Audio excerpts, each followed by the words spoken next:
មនុស្សច្រើនដែលលេងហោហើយសប្បាយខ្លាំងអាយុកាលសេតតិចតិចបានហើយធីមយើងអស់យើងរងបាត់រងមួយ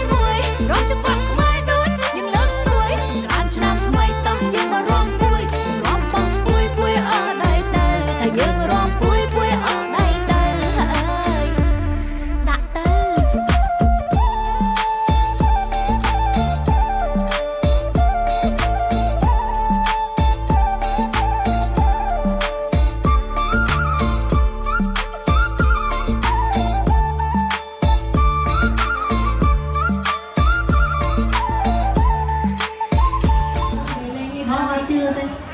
ឆ្នាំនេះគឺឆ្នាំមមីបងឆ្នាំមមី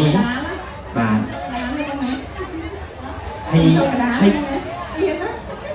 ហើយដល់ពេលឆ្នាំមមី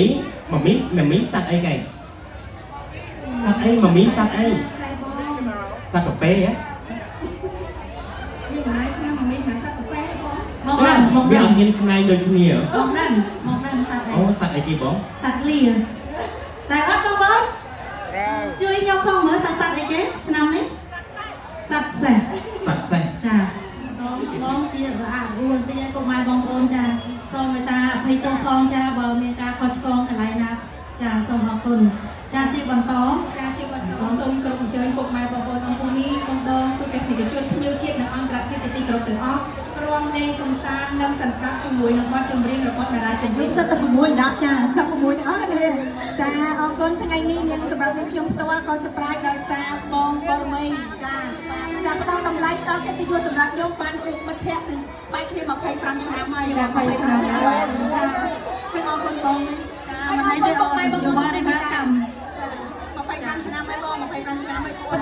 ន្តែសម្រាប់នៅតែចាំដដែលហើយក៏អរគុណច្រើនមែនទែនចំពោះបងបរមីដែលបានផ្ដល់កិត្តិយសឲ្យបងស្រីបានមកជួបប្រិយមិត្តទាំងអស់បងប្អូនដែលនៅខាងសេរ៉ននេះជាកិត្តិយសឲ្យអ្វីដែលរំភើបខ្លាំងគឺបានជួបគ្នាក្នុងឱកាសបុណ្យចូលឆ្នាំខ្មែរចាជូនបងប្អូនទាំងអស់គ្នាមានសេចក្តីសុខសម្រាប់ស្រស់ស្អាតទាំងអស់គ្នា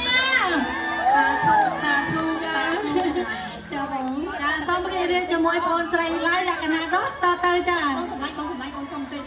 គាត់ចាសុំចម្រៀងបានគាត់ចង់ដឹងណាអ្នកណាគាត់ថាលក្ខណៈថ្ងៃហ្នឹងមានបទចម្រៀងណាចាមានច្រើនគ្រប់ចង្វាក់ចាច្រើនចឹងចាតែយើងចូលទៅលឿនចាសូមអញ្ជើញចាសូមអញ្ជើញសប្បាយជាមួយនឹងកញ្ញាឡាយលក្ខណៈ